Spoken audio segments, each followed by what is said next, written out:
Hey, welcome back, everybody, to another episode of the Real Deal Landman Show. Jerris Johnson here, Drew Hopkins. Drew has graciously invited us back into the Oklahoma studio. It's a very hot and humid day. I know that these don't come out until a couple weeks after, but I'm pretty sure that by the time this episode comes out, I will be able to say it's a hot and humid day, and it will still be true in Oklahoma City. We're supposed to have, I think, like 30 days in a row now of over 100. And this is the point in every year that, and I'm not kidding about this, of my wife is from the Northwest. Yes. And whenever it gets to be approximately this temperature and this time of year, I see the Weather Channel coming up on our TV more often than not.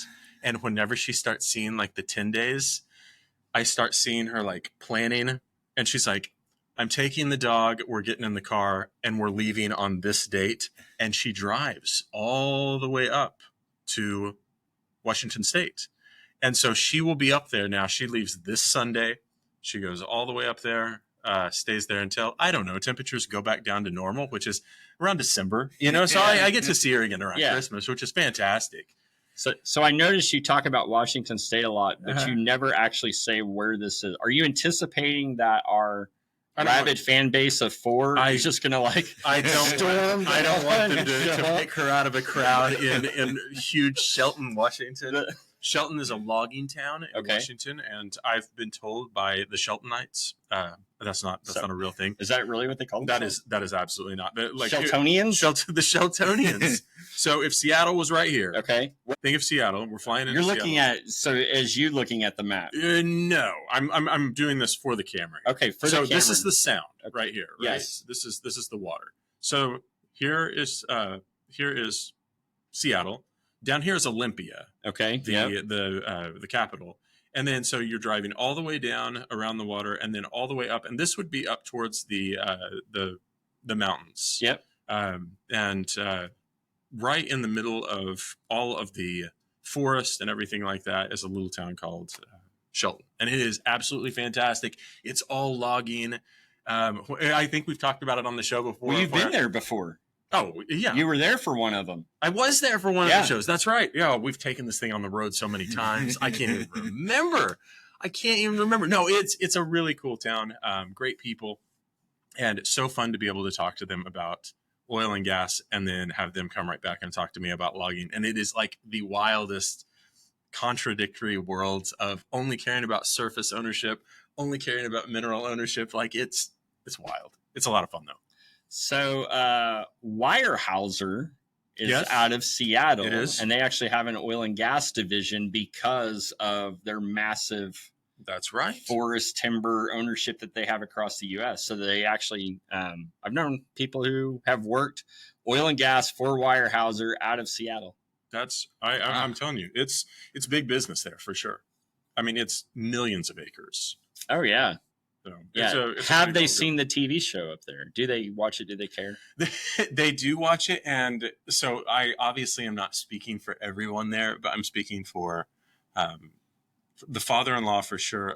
He respects, I think, me potentially a little bit more, thinking that that's the way a landman's job is. Yeah. So he's like, the cartel, and so you're getting shot at a lot? Yeah, man. Like this weekend was rough. How many of your own fingers have you cut? Yeah, I had to put this one back on, you know. This is a prosthetic. Before I met your daughter, you know, I didn't even have this arm. So, you know, that sort of thing. Yeah. But no, it's a lot of fun. And so she heads up there until cooler weather prevails in Oklahoma, which is hardly ever anymore. But it is hot in Oklahoma, but it is also whenever this comes out. But by cracky, we did win our first NBA title. I mean, pretty amazing. Amazing. We didn't win it, but we can take some credit. That's right. I mean, we were very positive. If I remember on one of our last recordings, whenever we were down 2-1, and we were just like, it's all doom and gloom. We'll scrub it, obviously. I mean, nobody's going to see that, because we want to make sure that we just continue this on a line of positivity. But we were right there. We knew, we didn't doubt them for a second, you know. Did you go to the parade? I did. Went to the parade. Did you go to the parade? I did not. Did not. It was hot. So how long? I've heard conflict. So I've heard stories. I've heard there were 600,000 people. I've heard that from like leaving the house, going to the parade, trying to get back home was an all-day affair because traffic was so insane. Yeah, the thing that I will say, and I think you guys would understand this too, if you lived here long enough, you know, like you understand like where you can kind of make some changes on going around the west side of town, yes, and coming in like a kind of back door into the whole thing. You could fix that problem pretty easy. And so I didn't really have to deal with traffic that bad. I parked a ways away. I parked like the farmers market area, and then just put music on earbuds, walked all the way down, joined everybody. Okay. The thing that I haven't liked is because we are in that weird age of where whatever picture is posted, people will consider gospel. And so I've seen a lot of other groups post saying what a small turnout for a crowd we had. And I get it. I think that would have happened if it had been anywhere. I think people just like to find the negativity with it. But I will say, I went by myself because the wife didn't go. I put some miles under my shoes and walked all up and down the route. And it was spread out so much that there were it was a good 100,000 people there for sure. In certain parts on certain big turns, it was just shoulder to shoulder for as far as you could see. And then all the way by the Paycom Center, by the new convention center, by the Scissortail Park area, it was just a madhouse. And so those are the pictures that are like conveniently left out. They're showing the beginning of a parade route of where like everybody's loading, and fine. I would have done the same thing, maybe like showing that in Denver or someplace else. I don't know, but you know, it was really fun. It's a small market. It's a small market, and we won. We kicked the big market's trash. So what's the point? I mean, why gripe about it? Why gripe about it? Not complaining. Yeah. Loved it. It looked like everybody had a really good time. It was like a really positive experience. Everybody loved being there. Everybody was like high-fiving and just chanting, and it was a cool memory for sure. Yeah. Well, once again, we have to remind ourselves this is not a sports podcast. That's right. That's right. We talk to people in the land profession. So, Drew, be so kind, introduce our guests. All right. I mean, today we kind of are continuing on of just spreading out, finding people that have that land background, that are really just doing some really unique jobs, and they have used their education to be able to help bolster the industry as a whole. And so today we have J.R. Rich, and is that right? Yeah. Okay. Sorry. Jonathan Rich. Jonathan Rich. Yeah. I want to make sure that I'm calling you exactly what you want to call. So I think it's Jonathan J.R. quotes Rich, yes. Right? So yes. J.R. Rich would actually be calling you J.R. or like Jonathan Rich. Jonathan. Okay. So J. We'll just go with J.R. Is that fine? I love it. But, okay. I've known him for a long time, and I've really, he's got an amazing career, and just wanted you to be able to meet him today and to kind of find out more about what JR and his team are doing. Very exciting stuff. So first, let's do what we kind of do every time, and that is, did you always know you wanted to be in the land profession, the oil and gas? What was kind of the start for you, and where'd you go to college first off? So I finished my degree at Oklahoma State. Okay. But I started my college career up in Wisconsin. I grew up in Wisconsin. Oh. And so to answer your question, no, I had absolutely no idea about the oil and gas business at all. When growing up, I was in college. I didn't know what I wanted to do, essentially, and I was just trying to I hit a stage where I was trying to get out of there and just trying to figure out a degree that gets me out the door with a piece of paper. Going into my last year, that my best friend at the time had moved back to Dallas-Fort Worth followed a girl down there. Around 2010, and during the Barnett boom was going on, nice. and they were looking to open an office in the Utica, and he called me up and said, "Hey," and this is over the summer, so I'm going to my last year of college, and he says, "Do you want to make $225 a day? 7-day ticket, will pay for the housing, and $25 per diem," I think is what it was. And I put it on speaker. Yeah, I did that calculation. I was like, I'm in. Yeah, I just got to go tell the school that I'm not coming back, and so that's where I got my start. Yeah, in the Utica Shale. Very cool. Yeah. Very cool. And So what was your major in college? At the time, was public policy and administration. Okay. Back at Oklahoma State, I finished up just general business degree. And I saw on your LinkedIn, it said you worked just as an intern for waste management for a while, right? Yeah. How was that? Dude, I learned a lot about operations. I thought I was going to work in operations. I worked for the portalet division, so the toilets. Nice. It was not the most glamorous work in the world, Oh, man. but I found a niche in that. And once I started learning the business part of it through that internship, I learned that there's a lot of money in poop. So the waste management, the way that they run their business is really awesome to see how they run it, but also just having an economy of scale. They essentially own the market. So. Right. Where they made all their money was over the summer, all the special events, anything that needs toilets, They're that gonna was get all it. Waste management. Did you ever get to go to their golf tournament? No, Oh, man. That's a whole deal. I wish. I You know know. about that one? But they've got naming rights on a bunch of stuff. Oh, it's absolutely just a. I think they're toning wild. it back now, though. No, they're having to. Yeah, they're totally having to. But Yeah. I've never been. I've heard it's a thing of legends. If you get tickets out there and you have 3 extra, let us know. So we're talking non-glamorous beginning jobs. What was your most non-glamorous job?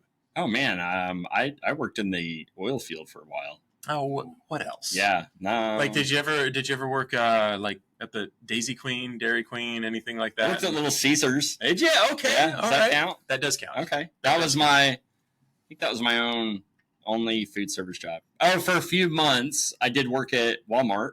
Okay. That was it wasn't great. It was so bizarre to see how they would do stuff, at least at this Enid store. And I mean, it's been 20 years, so nobody's going to care if I say this, but like there were people who had made their career working there. Right. People who'd been there decades, which is awesome, right? Yeah. Like department heads, cashiers, whoever, they'd been there forever. But because they had so many people who had been there forever, they let those people set their own schedules. Yeah. And so they wanted to work 8 to 5 Monday through Friday when no one is there.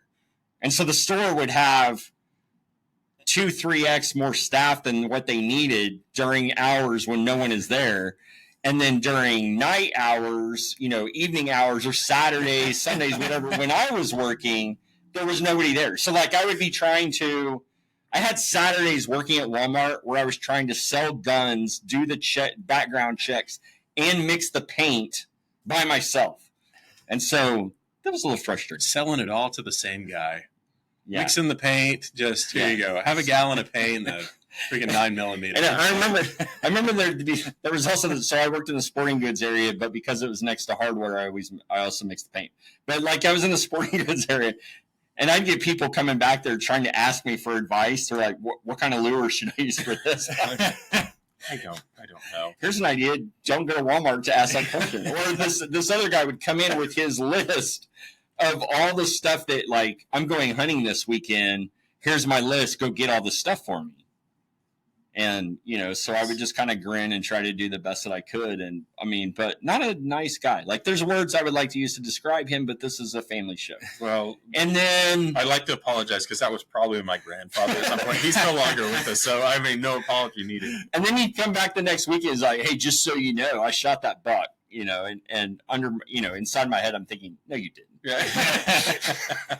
And I don't care. Like if the highlight of your life is coming to torment a kid at Walmart and boss some kid around, I guess I'll let you have this. Yeah. Like if this is what is going to give you joy in your life. But I think we can all say that like you said, you learn a lot from those jobs. Oh yeah. You learn a lot from that experience. You learn a lot of things you don't want to have happen. And then that kind of helps set the stage for where you want your career actually to go. Mm-hmm. So first 21 years, grew up in southeastern Wisconsin, then moved to Ohio. And then from there, I guess when I started the land business, the thing I learned most is I said, "Yes, sir." When they said, "Can you do this?" I just said, "Yes, sir." Even though hindsight, I didn't even know what I was doing. I would just commit to doing it. So who can go to West Virginia? Who can go to all these different places? I was the first one to raise my hand. And running title at courthouses? Yeah, so I started running title at courthouses. I'm in Ohio. I did that for probably 3 or 4 months. I found that I started to find my niche in the oil business very quickly. I had no idea what a deed record was before I started. I was very clear with that. With the first broker that hired me, I said, I've never seen a deed. I have no idea what I'm doing. So I want to be clear. But I caught on fairly quickly, running title, then getting crews to run title, contracted for Chesapeake. Wow. So we were doing most of their wells in the Utica. I think Nice. Harrison County, Carroll County, Jefferson, Belmont. And then eventually turn that into buying leases, and then I realized, that's a real landman now. That's the real deal landman. Real deal landman. That's right. Yeah. So got to That's go exactly and right. visit landowners in West Virginia, southeastern Ohio. I was too young and naive to realize what I was doing. That's not the easiest work to go into those hollers and go make friends with those people. Did you just say hollers? Yeah. Okay. Oh, yeah. Wow. I was down. It was pronounced correctly. Hollers. That went right over me. I was like, I don't know if he misspoke or if I'm getting older and I can't hear correctly, but yeah. Oh man, Johnson roots go back to southern West Virginia. We know about them hollers. They have them all names. You got to know who's in which one. So I was getting in there, and I just young greenhorn essentially, and I just knock on doors, and started to make some relationships out there. Come to find out, with all these old experienced guys that all did it in the Barnett, right? Hindsight, they were like, "Man, you were crazy." Like a lot of us wouldn't have gone down there and done that, right? Because we were doing it in neighborhood lots in Dallas, Yeah. So that's where I learned the business and building relationships with people in West Virginia and Southeast Ohio. Now we have heard a few good stories from people that were out in the middle of nowhere, Texas. We've heard of people in the Bossier Parish and some of these other places that got a little hairy going out and knocking on doors. Yeah. I don't want to say that we have a ranking system here of who has the wildest situation that they got put in, but without incriminating anybody, of sending anyone to jail, do you have anything that you remember of going to a house and thinking this is not absolutely the greatest or safest situation? Oh yeah. Anything that you can share? In Ohio, I didn't really have any scary life. It's just older folks that don't talk to humans very often, so they like to talk to you, and they don't want to talk on the phone. They'll call you and tell you they got to talk, about signing the deal. And then essentially you're stuck in this guy's house for hours. The one guy, I had to shovel coal into his fireplace to heat the house, so he would just be in the same chair every time I saw him. Every time I met with him, he was in the same chair, and I'd shovel coal, warm his house up for him. Is that like a power trip thing? Like he was making you do that? No, he was just that old. He just didn't really move around. He was in this big old farmhouse, and he was in one room. There were cats everywhere, all over the place. What did he do when you weren't there? I don't know. Every time I saw his house, you just let the cats walk into the fire? That's why you had so many. The first time I said, "Oh, you got some cats out here," I was letting them in, and he made me. That was my first chore. I had to shoot the cats and get them back outside because they're outdoor cats. Yeah, so I worked probably for 6 months with this guy, just talking to him. Going there and sitting on this little hospital-like bed, and he'd be in his chair, and we'd just be talking. And finally struck a deal with him, and when I got to bring him a check, it was the first time he ever held $1 million in his hand. And seeing that and just seeing what that's like of somebody who, that's awesome. Came from essentially nothing in the working coal fields, to have $1 million in the hand is pretty cool. All right. So I got to ask, right? So, I mean, there's more to the story that is here. So this guy that you were talking to, it took multiple visits to get him to agree to take $1 million. Yes. So he probably didn't know at the beginning. I mean, why did it take him? It doesn't sound like he was just sitting on piles of cash inside of this house. Why did it take him so long to come around and go, this is going to change my life? I think it's like anything. When something seems too good to be true, then you're like, what's the catch?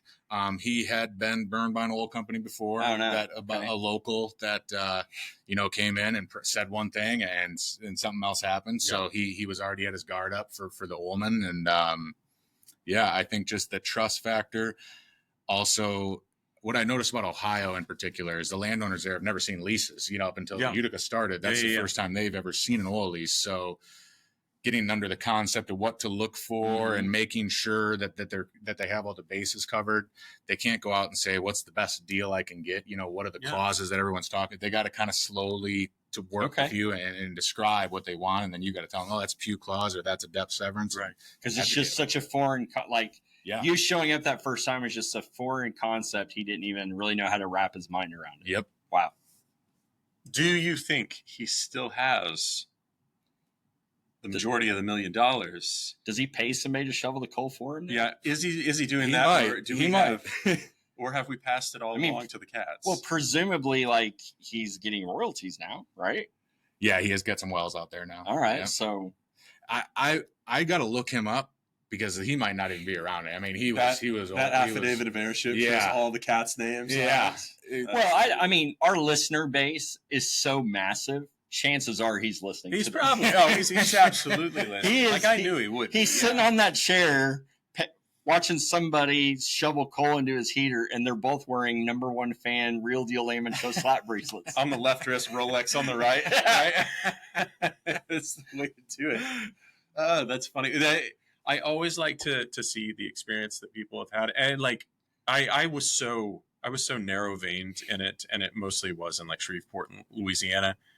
But similar of people that had never seen a lease before, people that really either trusted you or didn't, and went into it with such incredible caution, and you could explain something to them quite a few times before it ever even remotely, they were like, number one, that's hard to understand. Number two, I don't even know if I want to understand it because I don't trust you as far as I could throw you.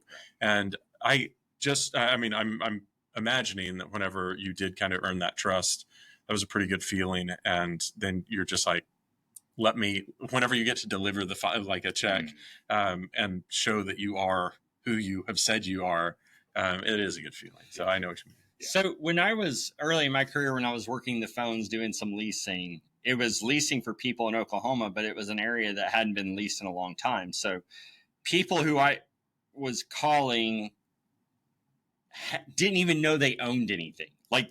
It was people in other states across the country, and it was, you own minerals in Oklahoma, and I want to give you money for them. And if they didn't hang up right away, it was just, where do I own? Yeah, trying to wrap their heads around that as to what that is, because things had been handed down or whatever, they had inherited it, so they didn't even know they owned something. So one, you're telling them that they own something. Two, you're trying to get them to sign a document to give them money. It was like reverse telemarketing, basically trying to talk them into taking money.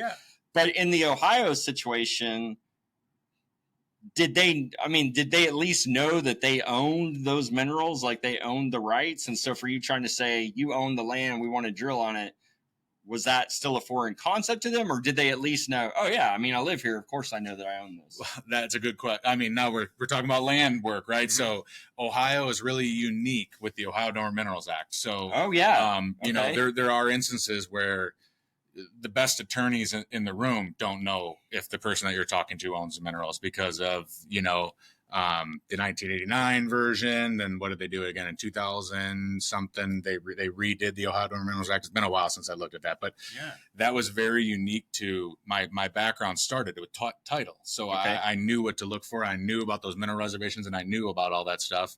And then you get to the leasing side, and you had guys that had never done title before, and they're just out there wheeling and dealing and promising all these things. And you kind of know, if you know that they bought it from a coal company, you know, one of the big coal companies who has these things that everyone's talking about in these court cases all the way up to the Supreme Court, you know, when you're talking to this party, when it comes time to give you the bonus check, there's going to be some questions, and it might not be right away, you know, because they're going to have to figure this out in court, and that's right, and to figure out who owns what. And again, you're building rapport with them to show, I know what I'm talking. These other people said they're going to pay you in 5 days. Careful. Yeah, exactly. So getting that experience and then going through and take me now up to kind of the Renewa area. Well, is there anything between? Yeah. So I guess I started in Ohio. I was with a broker, Orange Energy Consultants. We did a lot of work for Chesapeake. They had quite a few clients. So did that up until I think late 2013, October 2013. I moved into work for Teal Land. Okay. They are a small boutique brokerage that works directly with Paloma Resources. So I got to learn from a small private equity powerhouse that really is, you want to replicate success, follow somebody who's had 7 or 8 portfolios that have been successfully exited. So I got to work starting in the Utica with Paloma, and then went into the TMS, and then eventually here to the Stack. Got into 2020. Everyone knows about 2020 and negative 30 whatever dollar oil. Set down the rigs, and we had a good crew of landmen, but no land work to do. Right. And that's when we got linked in with Stephen Gage, with at the time Paloma Solar and Wind. I was working with Paloma already, running the field crews, so it was a perfect match, and got linked up with them in late 2020. Kicked it off officially, I think, in early 2021 with me, and the rest is history. Bought our first deal in Beaver County, Oklahoma, I think in March 2021. Can you give a little background on Paloma? I have huge respect for, and I know so many people at Paloma love the aggressive approach that they have, love the leadership that they put in place, and just very, very, very forward-thinking yes. company. Do you know the story on how they started?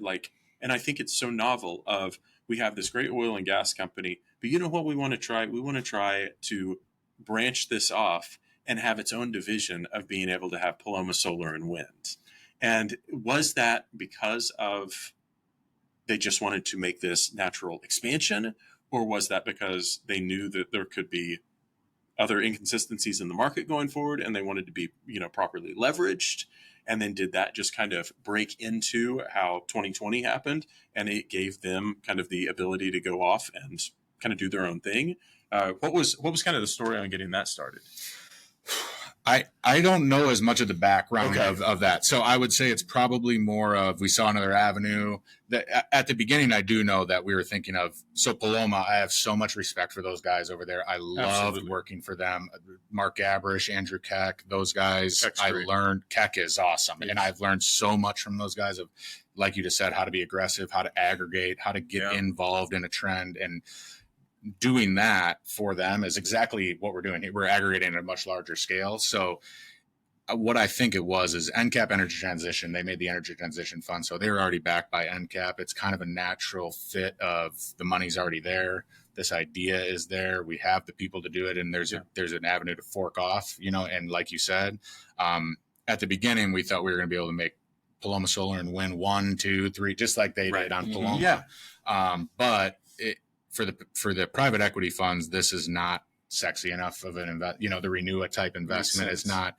It's low risk, low return. You're aggregating annuity cash flows essentially. Yeah.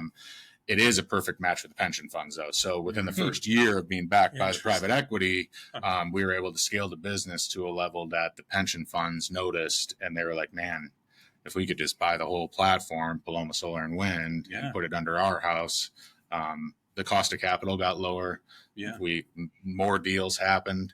And it's just something that if you're a pension fund, you're already investing in low risk, low return type investments. So it's a perfect match to say, now I'm green and I have low risk, low return portfolio of assets across the lower 48 and beyond now. So Paloma Solar and Wind turned into Renewa whenever it moved over. Yes. Is that right? Okay. Yep. So when we were purchased by the pension funds, and I guess that would be 2022, transformed into Renewa. I joined the company in-house at that point in February 2022. And the in-house team started to grow like crazy, and accountants and finance people, and really putting in all the different departments. How big are we talking now, employee count? I think right now we're at between 25 and 30 employees. Okay. And then we still have a good group of contractors. I think we're probably 15, 20 contractors. That's not bad. And based solely in Houston right now, or based just kind of all over? Yeah. So all of our employees, except for me, are in Houston. Okay. And then the contractors are all across the lower 48. Right. So tell us about the assets. Where are the assets located? Right now we have assets in, I think we're up to 32 states, every major U.S. power market. The majority of the assets when we first started the business were here in Oklahoma and in Texas, being in Houston and me being here. Right. Got some stuff in Kansas and the Carolinas and Florida. But now, every state. And it's 32 states. Wind, solar, battery energy storage. We have a Gentie asset in Nevada. Anything that's part. I like when I tell people I don't want to limit it by just wind, solar, battery energy storage, Gentie. If it's part of the energy transition, I'm all about trying to figure out how to do it. And does Renewa do it beginning to end, or like are greenfield efforts taking the leases, developing the projects, or do you buy developed projects? What phase does Renewa fit into? Yeah, so we step in the landowner's shoes essentially. So when there's another group that goes and de-risks it and goes and signs the leases with the landowners and gets the project. Typically when we get involved is when construction's just getting started on the ground, is we'll go and we'll start approaching the landowners and talking to them about, what's been really fun about building the business is the first deal we did is $185,000 wind deal, Beaver County, Oklahoma. I'll never forget where I was when we got it. But now we would never even bat an eye at something like that. It's too small. But as we've morphed the business, I thought we were going to be J.G. Wentworth when we kicked this. We were just going to get a call center. It's your money, you need it now. Come on, and just churn and burn. It's been the total opposite of that. The people that we're doing deals with are sophisticated counterparties, and they're farmers and ranchers and that kind of thing across the lower 48. But they're smart. They've built a big portfolio of land. They've, committed 1,000 acres or so to solar farms.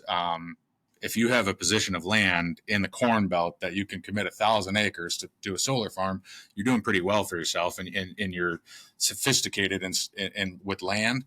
And where we do is we get involved and start to tell them about other things you could do with the money. So accelerate the investment. Essentially, they're doing 1031 exchanges, investing in DSTs. Buying more, mostly they're buying more ground with 1031 exchanges, but they could be accelerating the payments. It could be gone through an estate, and now all the kids are looking just to take the money and go elsewhere. Right. Where we've seen the value add has been people who are more sophisticated. They understand the time value of money, and the deals are getting bigger. But with that, there's more living rooms to go sit in. So tell me if I have this wrong. So this was an observation that I've had over the last, we'll say 5-6 years, et cetera, is that we had speculative landmen, lease buyers, whoever, but the shale plays opened up our ability to say everything in this county is prospective. And so we're going to go buy every mineral in this county.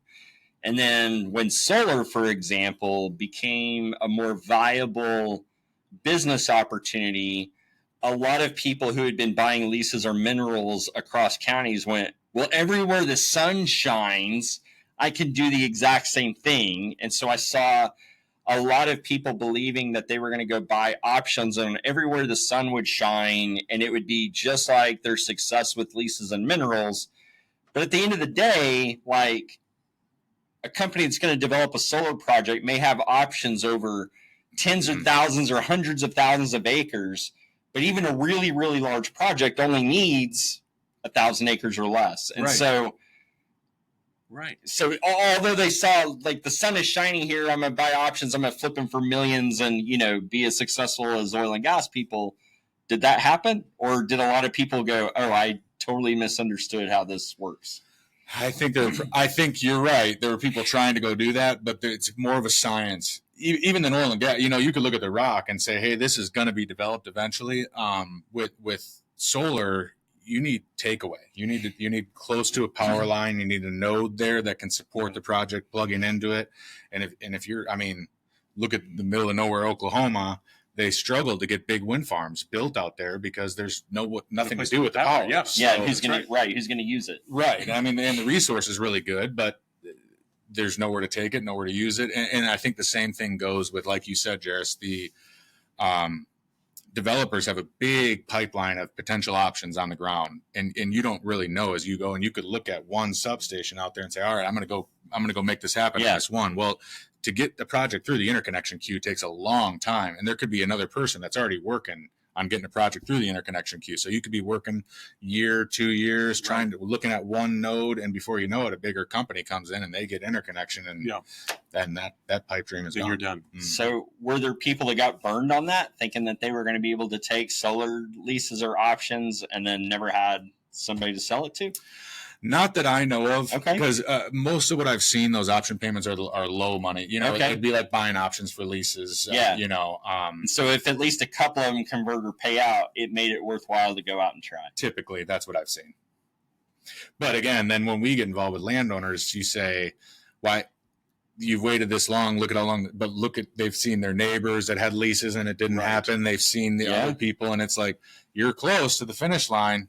Here's a big payday. And if it doesn't, look at all the other, examples of stuff that didn't pan out. This is not guaranteed. Nothing is guaranteed. Yeah, nothing's guaranteed. That's right. Whenever you're talking to landowners, and again, like, are you just going for surface because of, like, with solar? Like, is there any mineral that you're going for as well, or is it just strictly you're just looking for surface? So our main primary investment is the cash flows associated with the projects. Okay. But I've been really proud of the team and like how they've been able to develop more than just one. We don't have a cookie cutter offer that we give people. We tell them we're coming up with bespoke financial transactions to meet your long-term needs. So like, not everybody's the same. People are going to have different needs. People are going to have that surface. I mean, a little bit about it. I married a girl here from Oklahoma, so now I'm an Okie, and she comes from a cattle ranching family. Well, you can't just say we have to accept you. Okay, all right. I mean, I will say, when I first came to Oklahoma, you can't just declare. I was ready to get out of here so fast. I moved from Louisiana up here, and I was so ready. I was like counting the days. They got a partner for the TMS. I was on the first truck back out of here, and I was telling her, I'm never going back to, oh man, sucks to be in Oklahoma. And now look at me, I'm married and calling yourself an Okie. Yeah, I fully embrace being an Okie. So but my wife's family ranches cattle up in the Osage. Oh, nice. And so her great grandfather was an Osage and has head rights up there. So like, nice. I understand that. Talking to landowners, I understand there could be a sentimental value that this land presents to your family. So we're talking K County, Pawhuska. Yep, just stuff just like east that. of Pawhuska. Talking the Killers of the Flower Moon. Killers Oh, yeah. of the Flower Did Moon. that hit home? Like, did that resonate with them? So I wasn't able to watch it with like her grandma, but I think it probably would have. I know her grandma loved watching it because remembered that growing time. up. Yeah. Wow, that is something. It is crazy watching the movie and seeing parts of the ranch that you're just like, I could see how this could have, little spots and cliffs that you could be hiding out in and things like that. I could see it, and it would just be crazy to go relive that. I can totally see you running a ranch at some point. I mean, look at you. You could make this work. He even has the Okie accent now. Right. Oh, God, man, that's not bad. No, where do you see, like, with Renewa, is there a lot of other companies in your same space that you are competing with? Like, are you seeing over the years more and more people seeing the success of like what you all are doing, and they're like, okay, this is something that we might be able to kind of drive into? Yes. Okay. Yes and no. So like I've seen the same 3 or 4 core companies that have been around, since we started. When we started, I would say the first couple of people I called, they had no idea this is a possibility. So we were very much the pioneer in that aspect. But within the 3 or 4 months, there have been the core companies that have been around. Yeah. It's a very hard barrier to entry because you have to not only find all the projects, but then come up with multiples of an annual cash flow. That's a long runway. And I tell landowners, I'm sitting there, if this is my personal dollar going into this type of investment, I wouldn't be here because it's low risk, low return, and you got to find the right match for that. So I do think there's a little bit of barrier, but look, to your point, people in the real estate business, mineral buyers, as the idea has grown, I'm going back to relationships. You talk to people you work with in oil and gas, and they know a person in something else, and real estate agents they're buying and selling land. They help the client sign a solar lease, and now they're going to buy another ranch, and you kind of network it with that. So there are more people getting involved of just advocating on behalf, because like I said, the sophisticated investor type people, they understand the value that this brings to the people doing the deal. So if you can network with them, they have a lot of weight, especially with their network, to say, hey, if I had this asset, that's what I would do. And if their people are looking at them, it carries a lot of weight to say, I want to be like him. So if that's what you would do, then it's like, are they, again, the reason why Jerris and I do this show is to ask the stupid questions. I mean, I don't know about Jerris, but that's why Drew's here for sure. Are they sophisticated because now they've been doing this so much and working with so many different oil and gas companies? Are they sophisticated because the access to the information that they need is more readily available? Or is the industry itself, like with National Association of Royalty Owners and some of these other groups, providing the opportunity for them to learn more about this, to educate themselves, to be more familiar with you whenever you talk? Like, where do you think that information is coming from? Just like, where are the landowners learning about it? Where are they mostly? What is their network that they rely on? Yeah, that's a good question. There are companies that help. Landgate is one of them. I'll plug them. Okay. They're great. You know, they help give resources and like a Zillow for landowners to get a resource like that. But when I say sophisticated, I mean more like they understand making deals. Okay. You know, like that. I don't just take some people, they've inherited land. They've maybe saved some money to buy another 40 and then they just kind of hold it, and they don't realize that if someone comes and offers me a ton of money for that 40 I just bought, it's sold and I'm on to the next thing and making money somewhere. It's more than, sophisticated movers and shakers, you know, people who they're selling me a farm and they go, yeah, my dad bought this to try to make a golf course. It never worked out. The corn wasn't that great, but now look at how much I got paid for it. Holy cow, I would have never imagined that. And I'm going to buy something else, buy oil wells, but it's interesting that a lot of the people we do business with have never dealt with landmen.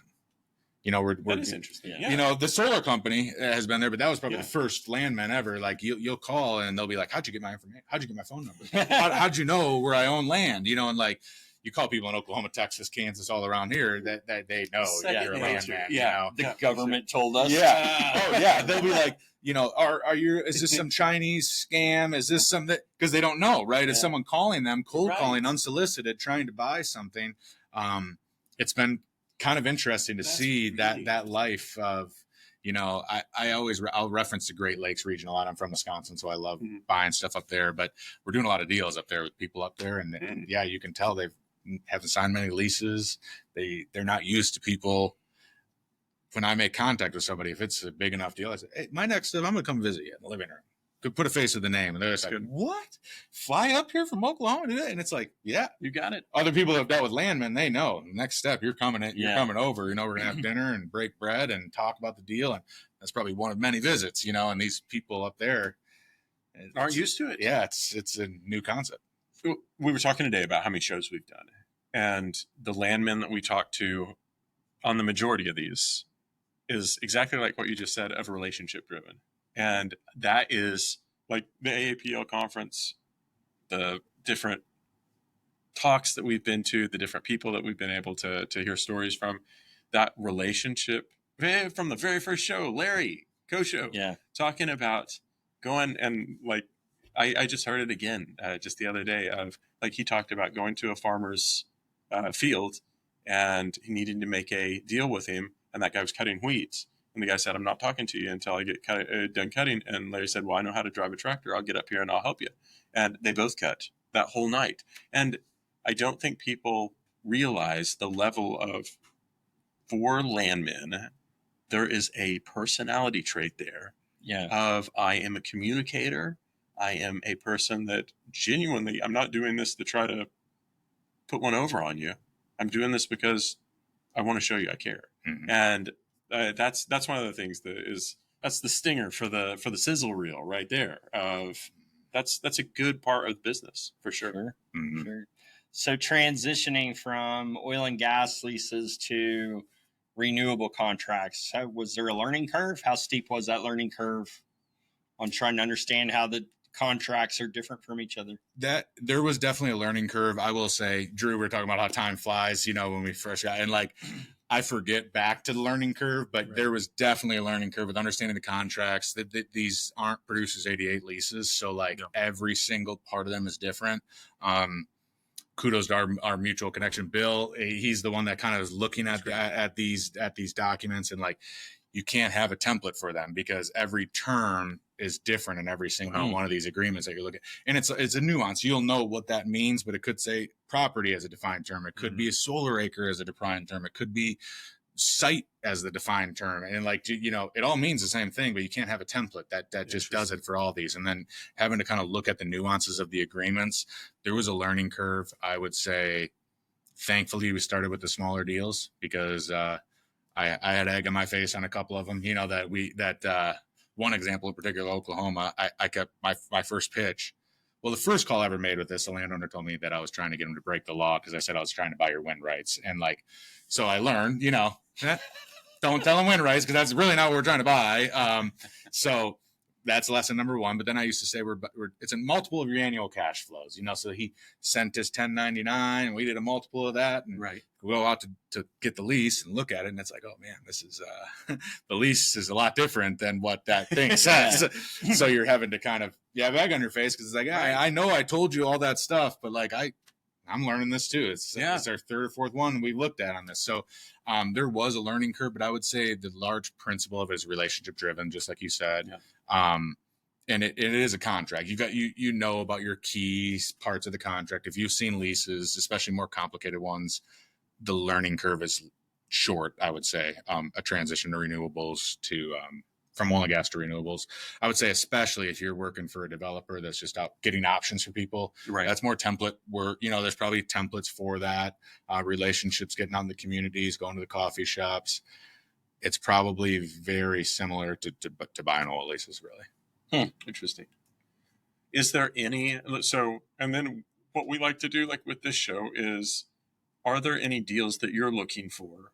Or are there any, is it solely you contacting these different areas and these different surface owners or these different farm owners you're looking for the rights to be able to work with them? Or are there different company connections that you're looking for of saying, hey, if you have X, come to us with it, because that's what we're looking for?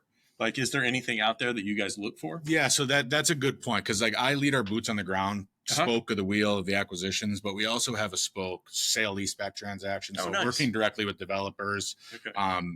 And Jake Atami leads that, so I don't want to steal too much of the thunder of what that pitch is, but essentially we're leveling the playing field between the next eras of the world and somebody who's just trying to get their start here. And if you have to what we were just talking about earlier, the perfect site does exist of like, man, I know there's capacity on that line. I know that it's going to be a project. I know the prices here are really good. And the landowner says, I ain't leasing it. I'm only going to sell it. And if you're that company, if I can get this project built, that's going to be great for the company, but I can't pay the price tag to go buy the land and go build the project. So that's where we can partner with that. So if there's anybody in the network of developing solar projects that you're getting really close to NTP, and there's just a missing piece of helping in the cap stack to finance some stuff, we can definitely help with that. But also, if there are people who know landowners that have signed renewable energy leases that have been somewhat de-risked, you know, and it seems like they're going to be a project, definitely reach out for that as well. I would say, as we've networked with more people, I don't want to. I think I've probably seen more different solar leases and contracts than a lot of people in this world, as we've seen different farms and things like that. So, to your point of relationships, we do deals with people who go do a 1031 knowing I'm going to sign another solar lease on that, and then I'm going to do it again and sell it to you guys and do it again and again. And they'll call me and say, what about this decommissioning? And what about this? And what about that? So we can be a resource to help the asset that we're ultimately going to buy, but also be a resource to you to say, hey, the developer's telling you that they can do this or that. Well, we've seen it. We haven't seen it in other places. We have, but they gave on different parts of the royalties or something like that. So being a resource to just help get projects connected to the grid and that kind of thing, we're more than happy to. That's fantastic. Well, if there's anybody out in our network that watches this that believes that they could make some sort of a difference or help, you can contact JR. We'll have the contact information available. Where is the best place to get you? Is it going through Renewa directly, like connection, or finding you on LinkedIn? Yeah, most of our guests share their home addresses, and we tell them just to stop by their house. Yeah, what's the social security number you currently have? You got that memorized? No, LinkedIn is great. Website's great. If you reach out on the website, somebody on the team will reach out, or my email, jrich@renewa.com. Would be great as well. Fantastic. Jerris, any final thoughts from you on Renewa? Are you leasing to them? What's your deal? I don't have any land. I'm poor, man. I don't have anything. You can find it in Jed, Oklahoma, pretty cheap these days. You might be able to. So yeah, I guess I could. But, no, thank you so much, JR, for joining us, sharing your stories about your Wisconsin upbringing and going through the field work and sharing your insights on the renewable space. Honestly, I think there's a lot of people who are still curious about how the renewables aspect works. I know that there's probably still landmen who are saying, I've done oil and gas for a long time. I'd like to transition to something else, either out of necessity or just out of curiosity. So I think sharing your story today is going to be helpful to other folks who might be thinking about something different. Hopefully you'll be willing to talk to those folks as well and maybe give some advice or insights. I mean, I'm going to volunteer you anyway. So for anybody who wants to do that, reach out to JR on that and he'll set up private coaching sessions for you at his house. Absolutely. Yeah, so to get you said going. that offline earlier. That's right. As a verified Okie now, he would obviously do that. Well, yeah, we are given the stamp of approval. We're all family. That's exactly right. Sometimes literally. That's right. Well, we appreciate you tuning in again. For JR, for Drew Hopkins, for Jerris Johnson, Landman of the Year, maybe the century. I don't know. I mean, we're just continuing to the celebration goes on, is what I want you all to know. All right, we'll talk to you next time. Thanks for watching the Real Deal Landman Show. Thanks. Thanks.